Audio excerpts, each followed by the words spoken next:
What's up, gangsters? Time for another 10 minutes of technique video. And this one's going to be on black basing. For those of you who are already familiar with the technique, you know what's up. For you guys that aren't, in a nutshell, black basing is not a new technique, but it's been popularized a lot over the last couple of years due to the efforts of my friend Matt McDougall over at Duke's Models. And if you have more questions about it, you should go over to his YouTube channel because he's got a lot of really in-depth videos on how to do it and the theories behind it and so forth. But the basic technique is that you prime with black and then you do what's called a marbling layer, which think of it kind of like cheetah spots or the varying colors in a slab of marble or granite or something.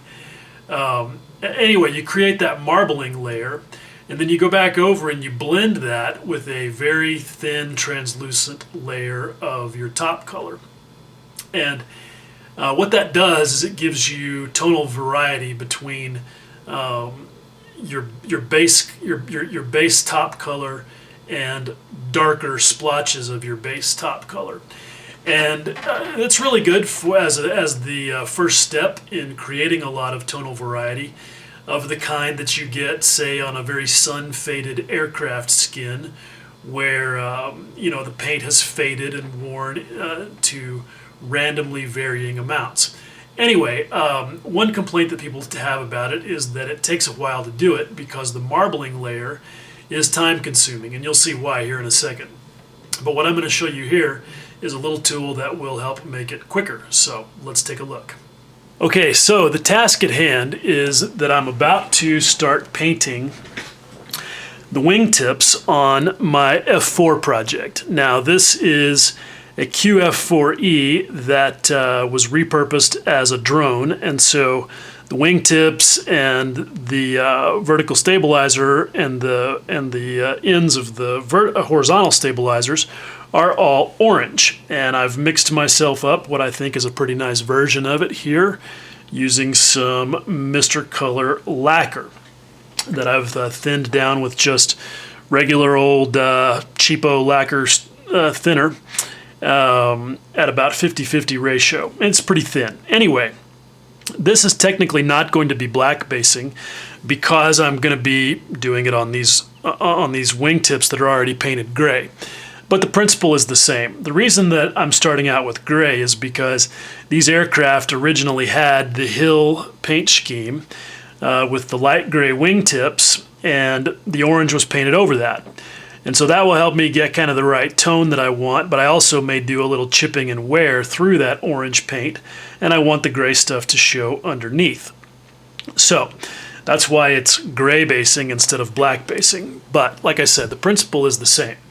Now, the normal thing that you're going to do with black basing is you're going to, and I'm going to be spraying right here at my bench with no ventilation and no mask on because that's just kind of my only choice to be able to do this and narrate it, unless I do it in the bench or do it in the booth and then post narrate. Anyway, we'll see how it goes.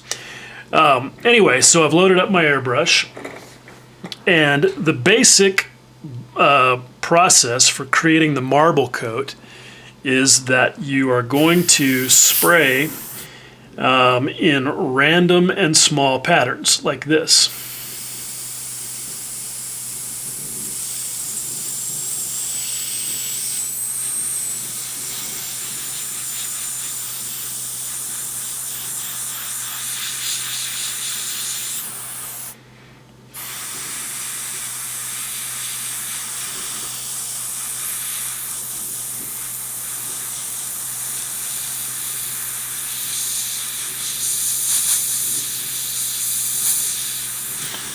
Okay, now you can see why that can get pretty time consuming, obviously, because when you're going to do the entire surface of the aircraft, obviously you got a lot of ground to cover, and spraying all these little tiny dots and squiggles is just going to take a long time. Now, the other thing that results in is one of my biggest pet peeves. I feel like it's one of the cardinal sins of creating a realistic finish, and that is that the entire surface of the aircraft looks like exactly what it is. I mean, it depends on how much how thick your blend layer is and how much of this is concealed, but basically the entire surface has this kind of blotchy look. And the reality of all weathering is that it's never 100% uniform over the entire surface of the vehicle. And so you need some variety. Now you can get some of that variety by spraying varying patterns. You can concentrate on specific panels.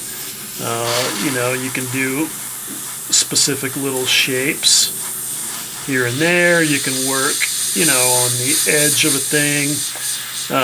Whatever you want to do. Some people fall into the trap of going along the panel lines. They're like magnets. Anyway, it all works to help create randomness, which is what you want.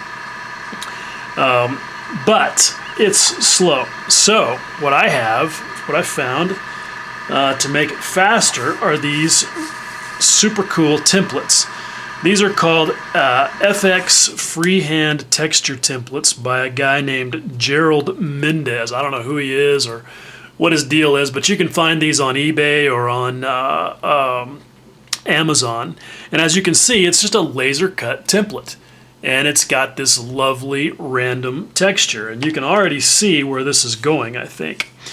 Basically now, instead of doing it all with the airbrush, what I'm going to do is I'm going to just come along here and I'm going to just start randomly using this template to create these splotches. So now look at that. I've already got quite a bit of randomness going on there, and you can see how quick it is. So I don't think it really needs a whole lot more explanation than that for you to see why this is effective. The thing that you want to do is vary your the size. Use small and large. That's one advantage of the template, is that it will give you really small splotches like that are just about impossible to create with an airbrush. It also gives you the opportunity to create a blend of hard edge splotches and softer edge splotches, both by going back and just using the airbrush to blend some of those in, and also by varying the distance that you hold the template. See, that creates a softer edge splotch. And when you hold it right down on there, obviously, get a real hard edge splotch. So it creates a nice variety by doing that. So again, I don't think that there's really much point in doing a bunch of additional demonstrations because it's pretty straightforward. I mean, that's exactly how it works. Now, what you will want to do after this step is do the blend layer. And even though that's really not what this is about, I'm going to go ahead and show you that just so you can see how that works and how this all ends up turning out. Okay, I went away and created a new mix of paint for the blend layer, and all I did was add thinner. The paint that I had going was already a little bit too thick, which you can see with all of that splatter there. That's a sure sign that your paint is too thick. If you can't see that, let's get down there close. There you can see anytime you have that kind of splatter, it means your paint's too thick. So I went back and added a little bit more thinner to that, and then I cut the paint again about 2-to-1, which is what you want for your blend layer, because you need to be able to sneak up on it. You want it to be fairly translucent. So a 2-to-1 ratio of thinner to paint is pretty good. All right, so we'll just start blending that in. And again, you just want to go easy on it, because this is the mistake that a lot of people make with black basing, is their blend layer is too thick or too opaque, and you can't see all of that hard work that you did with your airbrush to create the tonal variety. So the idea is to just really sneak up on it. And it's a good idea to just give it a second to flash off while you're working so that you can see what the true opacity of your paint is. Shut up, compressor. I'll say that in honor of McDougall, since that's his tagline and this is kind of his champion, the technique that he's the champion of. So anyway, you just kind of have to work your way around, and given that this is the bottom surface of the aircraft, the paint doesn't see, obviously, any sun, doesn't get quite as abused. I don't necessarily want my tonal variety to have quite so much contrast. So I will blend this in quite a bit, and hopefully it'll end up looking pretty. And there you go. That's the technique in a nutshell, and a good way to make it faster and easier. Okay, so there you go. If you haven't tried black basing, it's a great technique, and this is a little tip that will help make it even faster. So, hope you found that useful and informative as always, and I definitely appreciate you watching. Much love.